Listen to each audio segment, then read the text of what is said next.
Hello and good afternoon. This is Dr. Adila Shafi from the University of Gloucestershire, here for the very first in our series of 6 living room lectures. So thank you very much for joining us. I think I'll wait a minute or so to allow people to join us because it's online, so we need to let people have a few minutes. Hope you're all well.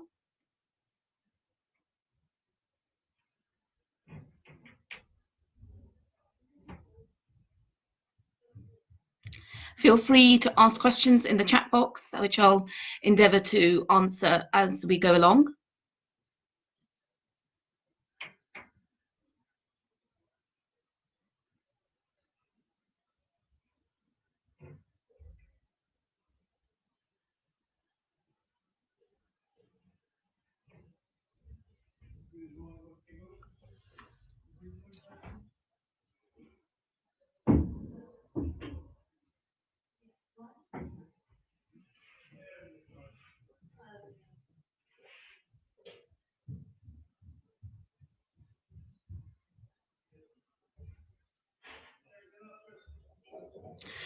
Okay, well, we'll make a start then because it's a minute past, and as people join us, of course, please do feel free to add questions in the chat box. Like I said, I will endeavour to answer them as I go along if I can't, and if I can't, I will do that afterwards. So just to sort of reiterate, my name is Dr. Adila Shafi.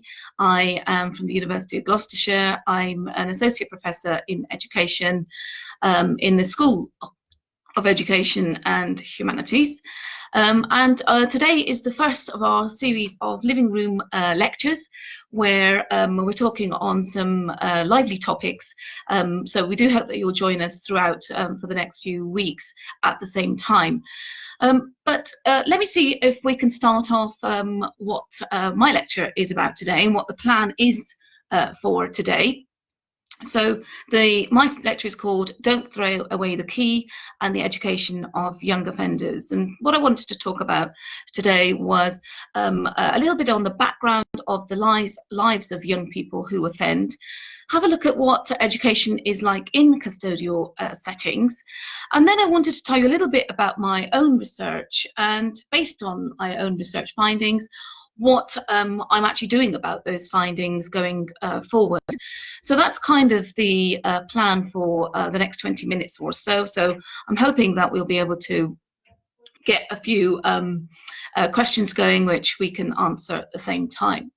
So just for a bit of background about myself, just to sort of give you an idea of why I've been involved in the education of young offenders. Well, my background is actually psychology, and I've worked in education for most of my academic life, but I also hold an interest in criminology. So when it came to doing my research, it felt like a good, neat fit for me, and I was particularly driven by sort of common sense elements of, well, if children are incarcerated, and we'll talk about that in a moment, and you've got them for 24 hours a day, isn't that an ideal opportunity to be able to give them some really enriched educational experiences, so that when they come through the incarceration, they're better equipped to deal with the outside world and do something different, and perhaps take a different turn in their lives.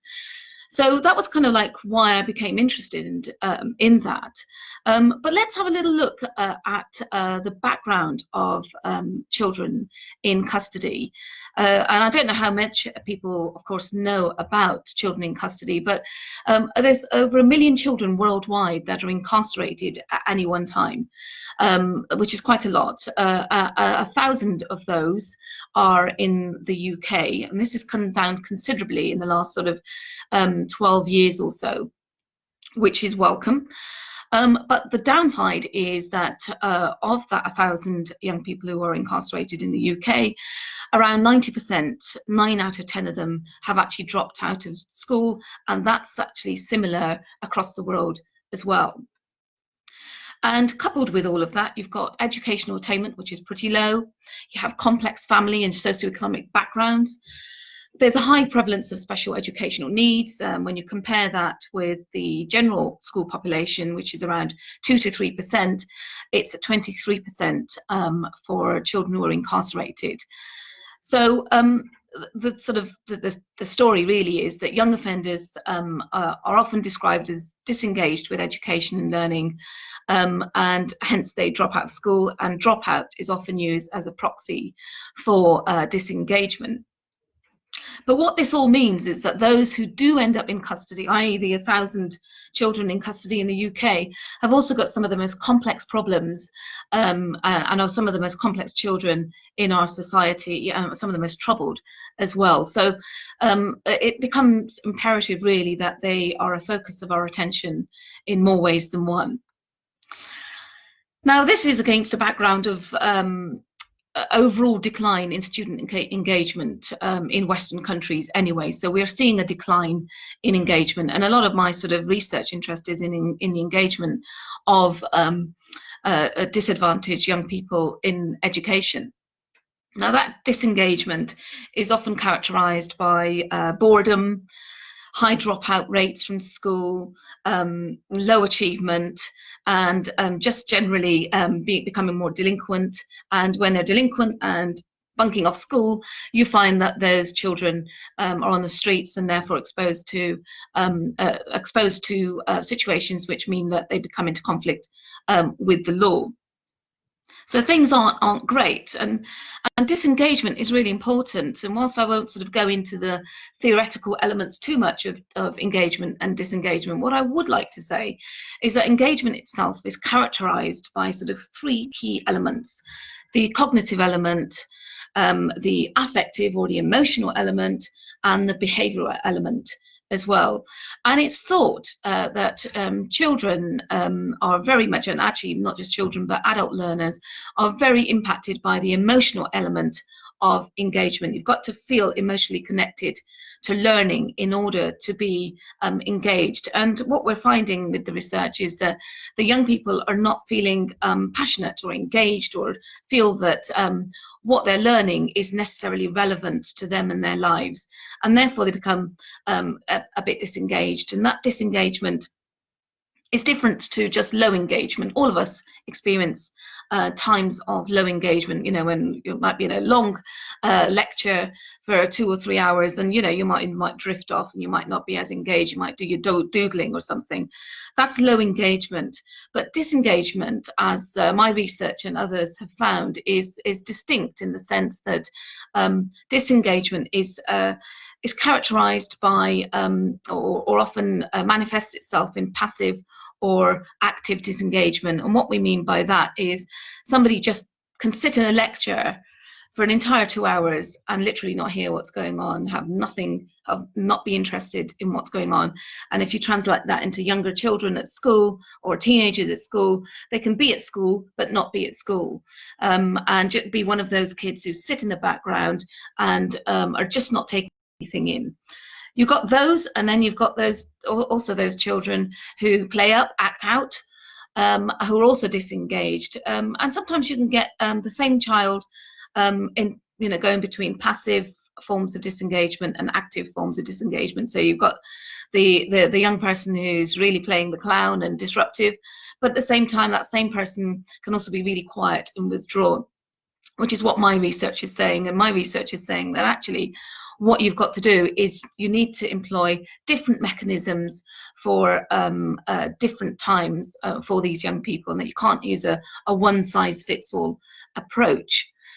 So that kind of leads me on to what's going on in education in custody itself as we know at the moment. What's the research saying? Before I then talk about my own research and what we're doing about it. So generally speaking, education in youth custody and training in Western custodial settings is generally found to be quite fragmented and of a lower quality than mainstream schooling. You tend to have instructors rather than qualified teachers. There's a high staff turnover. Consequently, staff don't, and there's a high student turnover as well. You've got children coming in and out of the custodial settings depending on their sentence. So often staff don't see the fruits of their efforts either. And then teacher expectations are low, and sometimes the children themselves have limited educational aspirations too. So we're not seeing a really good situation in custodial settings for these young people in any case. And couple that with very limited education research for children in custody, and much of that is really based on the success of the intervention rather than what the young people thought or might feel. So one of the key sort of things that I was interested in is actually I want to know a bit more about what these young people think themselves and experience. And that's what led to my doctoral research, which was exploring the engagement of young people from the perspective, a qualitative ethnographic piece of research about what was it that that these young people actually felt about their own educational experiences. So the research yielded lots of findings, and of course in a 20-minute sort of bite-sized snappy lecture I'm not really going to be able to talk a lot about all of those elements, but what I can tell you about is some of the headlines that I found, and some of those headlines are characterized by some surprising findings, and I'd like to talk about some of the surprising findings first of all. One of the surprising findings was actually that the young people that are in custody are actually quite in tune with themselves as learners, quite aware of themselves, are quite and are quite strategic about when they act out and when they don't. And one of the reasons why they felt they didn't want to engage with learning at the educational settings is they felt it was of a lower quality than in, say, mainstream school. So rather than find out that they're just not interested in education, they were, but they just felt it wasn't for them, and it didn't tap into their skills or their experiences, and felt quite alien to them in terms of what they were interested in. So that was an interesting finding.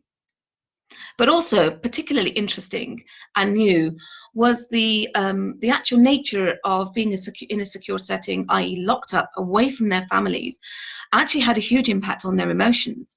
And when these emotions were unpacked, they were really complex and characterized by defense mechanisms, i.e. the acting out, behaving as if they would, didn't care, being dismissive, having a negative reaction to authority, were often emotional reactions to how they felt. And those feelings were generally centered around three key elements, which were fear and uncertainty, a sense of resentment towards the world and everything that was going on in their lives, and frustration. And that came out in the sort of dismissive, disengaged approach that they took to education. And I'd like to use a couple of quotes that I used that I used in my writing from the young people.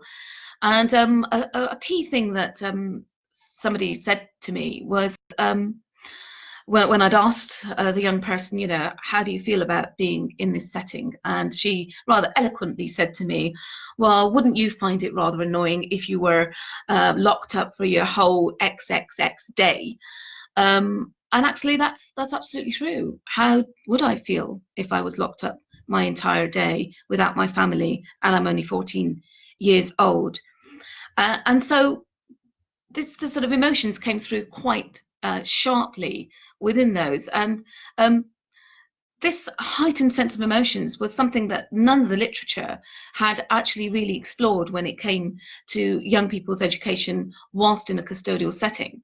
So that was really quite challenging and quite difficult as a researcher, in fact, to come to terms with, because in some ways I felt I was another adult in a long line of adults who were perhaps making promises about what could be and then not being able to deliver. So a piece of research like this is actually quite challenging on an individual level as well. And the only thing I felt I could do about it was to elevate the voices of these young people by sharing my research, by disseminating and doing further research in this area to try and be true to some of the findings that I found, which I felt were quite unique and not been found in other literature. And also, another unique finding was about the educational experiences of the young people. Now, the educational experiences, the qualitative data matched with the quantitative data that we have out there quite a lot, which is that they're characterized by boredom, high school dropout. But what the quantitative data doesn't actually capture is that there's a sense of nostalgia about mainstream school. And the reason this sort of nostalgia emerged was because they felt that mainstream school was actually a time before they got into trouble, and it was a good quality education, and they almost aspired to that same education again. And whilst they often kicked back with rules, they actually preferred the rules and the firm boundaries, and they responded better to teachers and educators at the setting who had strong rules and boundaries rather than the ones who said, what do you want to do today? It was much more, they were responsive to that. Again, this demonstrated that they took a fairly traditional view to education and what they felt was a good quality education, which was a new finding. And it was not unusual for them to refer to mainstream school as school for normal kids, again, in recognition that their situation was perhaps not normal, even for them and their lives. So they're so challenging, again, as I say. It was quite difficult for me as a researcher, and whilst I wouldn't want to plug a paper, but a recent paper that I wrote actually went into the methodological and ethical implications of working with young people in conflict with the law, and some of the personal challenges that I faced in being in that situation, whereby it was a bit difficult for me as a researcher to go in and conduct the research and make promises. So in terms of my the second part of my research, the key element of that was, how do you re-engage them? And I used an intervention called authentic inquiry, which almost like its name suggests is based on an authentic inquiry. And the authentic element of it is that the young people themselves choose what it is that they want to examine and explore. And so it kind of almost flips what we do in mainstream school. In mainstream school, we have our curriculum. We say, this is what you've got to learn. And then we might try and find experiences that allow the young person to connect it to their lives. Well, the authentic inquiry kind of flips it round and says, okay, let's start with you as the authentic piece. What are you interested in? And then we'll reconnect to the curriculum. So I'll give an example of a young person that I worked with. He was incarcerated for stealing lead from church roofs and so on. And he was couldn't read or write, but he was a very good mathematician. He knew how to work out the cut of everybody along the way, and he, whilst he didn't know it's called percentages, he knew you could work out the profit along the very complex line of sales that he had. So we started with that, and why lead? What lead was valuable? Why was it valuable, and so on. And I often thought, with this young lad, in another life, he'd been born to another set of parents and another set of circumstances, he would probably have been a chemical engineer, but his life took a different turn and his circumstances took him in a different place. So this was the nature of authentic inquiry. And whilst I only worked with 5 young people intensively during the course of that study, I found that every single young person was re-engageable. And I worked with some of the most disengaged people, even within that setting. And each and every one of them were re-engaged fairly quickly, fairly easily. And within them, it was so easy to reignite the passion. And by watching that, it reignited further passion in me that if we give it some time and attention, you can re-engage even the most disengaged young people who are in the most challenging of settings and actually give them opportunities. So therefore, that is what catapulted me into embarking upon a research sort of career almost in this field. So to try and sort of bring it so that we have time to be able to have some questions. The key things I have done since this research is conduct more research, and particularly 2 research projects which are funded by Erasmus+. And one is called RENYO, which is short for Re-engaging Young Offenders with Education and Learning. And basically, this is an upscale of the original research I conducted with 4 countries in Europe. That's the UK, Italy, Spain, and Germany, where we're working with custodial settings and examining if the authentic inquiry process is valuable and useful in these other settings too, and looking at ways in which that can be so. And we are sort of halfway through that. COVID-19 has paused some of our activities and our training associated with working with educators in those settings. But we are not going to be beaten, and we've done some online work. And the next phase will be when we start working with the young people themselves, which will be the most exciting part, to see if that makes a difference in those settings as well. So that's an ongoing project. You can, of course, contact us if you want to hear more about that one. The second project is called Active Games for Change. And this is based on the principles that games and active games and sports can help support the social and emotional development of young people. And as I spoke about earlier with my original research, developing the social and emotional competencies of young people in custodial settings is really quite important. And emotion regulation was one of the most challenging things that these young people found, is controlling how they felt and managing the feelings that they had to be expressed at a socially more appropriate time that didn't get them into trouble. So this second project explores ways in which we can develop through games and sport some of the key sort of social and emotional competencies that would serve them well when they left the secure or youth justice settings. And this project is with 10 countries in Europe, and we're at the moment developing the games at the University of Gloucestershire, working with educational psychologists, myself leading the project, developing the games, and then we will be piloting them in the settings across these different countries to explore how and what they work, and collecting data, and most importantly collecting qualitative data to examine this from the perspective of the young people and the educators who are working with those young people. So, going full circle, my sort of lecture is really about when we lock up young people, let's not just lock them up and throw away the key.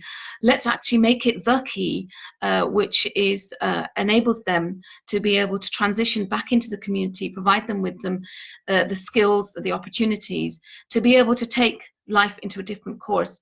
As I said, the young people are quite astute, they're quite well aware of the situation that they're in, and they're quite well and in control of their own awareness of what they're doing, and we should utilize that, their own agency, to be able to support them in changing their lives when they go out. And we must remember that the young people are agentic individuals. They've got thoughts, feelings, and desires, and if we give them the support to be able to equip them some tools that would normally equip them through school if they hadn't become disengaged, and through a supportive learning environment, we could be in a better position with these young people and really make the difference. At the end of the day, any society is judged by how it treats its most vulnerable, and children who are incarcerated are what we call doubly vulnerable because of their age and their incarcerated status and the other challenging things that they come with.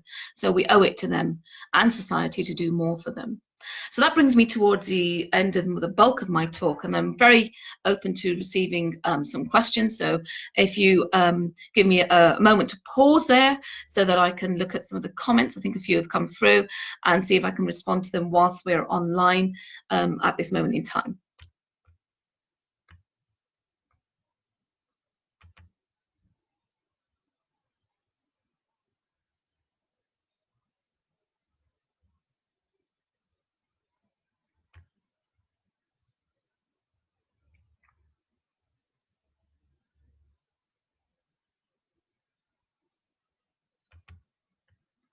Okay, so we've got a couple of interesting questions. Do you think that young offenders are well represented in research, or is this a demographic which is going under the radar in terms of education research? I think my answer is probably not too surprising. I believe it's seriously under-researched. what we tend to do in the research, the mainstream research tends to look at interventions and whether they work or not, as if we try something unproblematically, the children will just respond. But actually, that's not the case, and I believe that we need to explore it much more holistically and broadly than just looking at interventions. I think that's just far too a niche way of looking at it, and I don't think we'll get much in terms of that. Another question, what can we learn from mainstream education? Can authentic inquiry be used in normal schools? Yes, and it has been used and has been found to be effective for disengaging people in mainstream schools as well, which is one of the main reasons that I took the intervention and tried it out in the custodial settings as well. So yes, it has been used in regular schools, and certainly suitable for children who might be feeling disengaged or low disengaged or at risk of disengagement.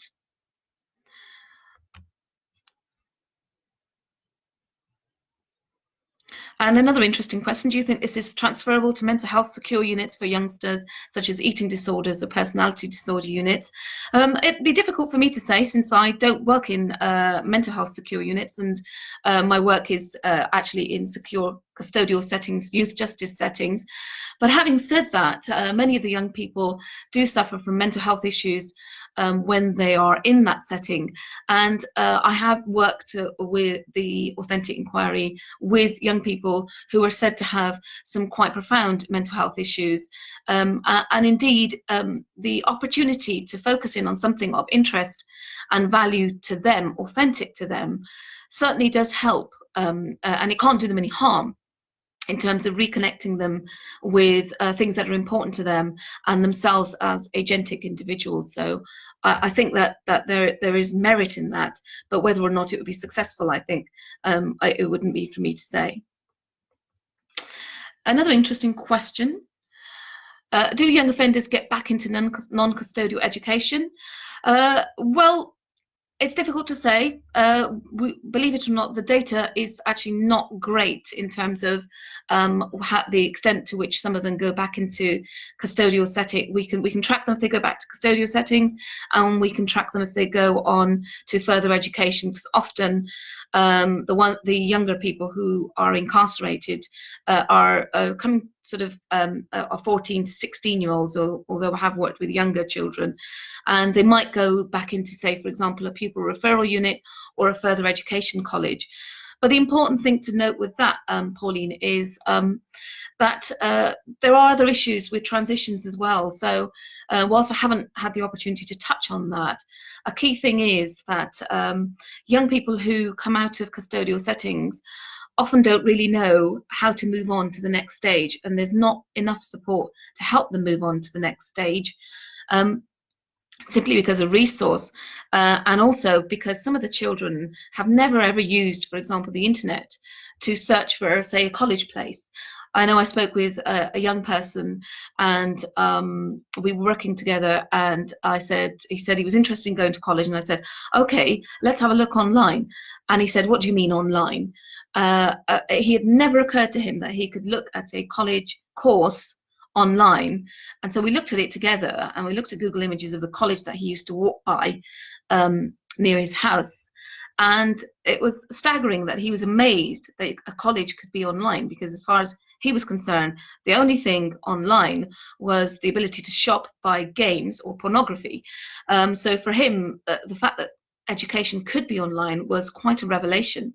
But it was a scary prospect too, that this meant that he could apply, and he didn't feel he had the skills to apply, and so he didn't feel equipped to be able to do that. So in another sort of future element of my research is the transitions, but there is some work being done by people like Caroline Lansky and Victoria Knight, who look at the transitions from custodial settings into community settings and how that can be made effective. And I do believe things like authentic inquiry can support that work going on. So it does have to be a sort of longer term story.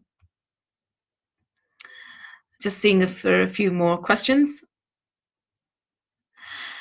Another interesting question about authentic inquiry. It sounds like authentic inquiry is labor intensive. Is there a cost implication for state-run facilities where these young offenders are held? Yes, there are some implications, and in my paper, which explores the impact of the secure custodial setting, I do make some recommendations. So there's some good things and there's some challenging things. The challenging thing is that the secure custodial unit itself does have an impact on the emotions and the engagement of the young person.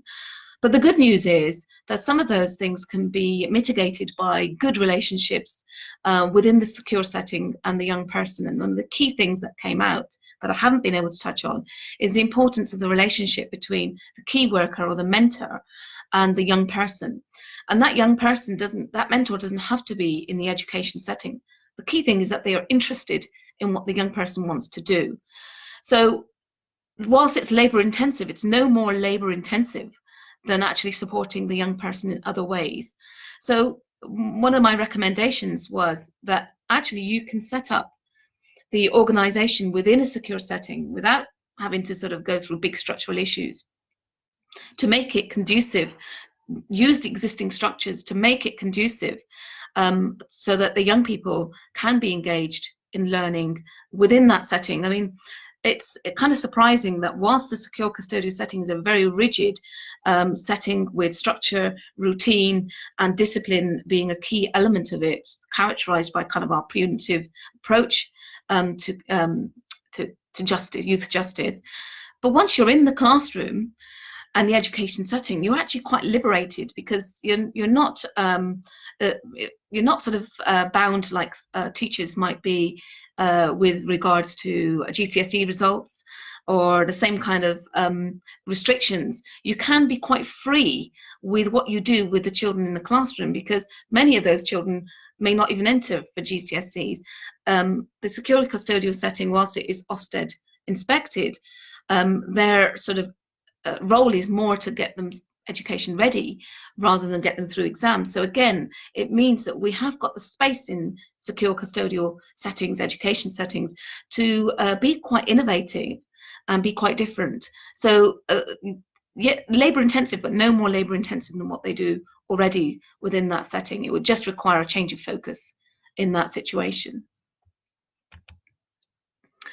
So I'll see if there's a last question, and then that kind of brings us towards the end of our time together. And I'll just see if there's a final quick question that I can respond to. Okay, I'll take the final question on games from Sarah Lemon. Thank you. You talk about games. Are you thinking about traditional sports or designing something specifically? No, these games are designed specifically for the settings and the context that we're working in. So the settings we design them in response to the secure custodial settings and what is in terms of the equipment and the resource, the staff resource that they have. We also design each game and activity to a range of different levels so that the educator can drop down to the basic level and go up quite quickly depending on how the young people respond or the levels that they're at. And so they are specifically designed, and they're not, some of them are traditional with a twist, some of them are completely unique and tailored entirely to the young people in custody and the specific needs of those young people. And when we embarked on this project, we did a specific needs analysis for each of the countries involved so that we are tailoring everything to those contexts and settings, and we're not being random about it. But that again is a work in progress, and you're very welcome to contact us if you should require further information on either of those projects. So I'm afraid that sort of brings us towards the end of our time together. I'd like to thank everybody very much for joining me this afternoon, and would invite you to join us to the subsequent lectures in our series that are coming up. So do please log in when you can to listen to some of those. And I'd like to thank you very much once again for joining me.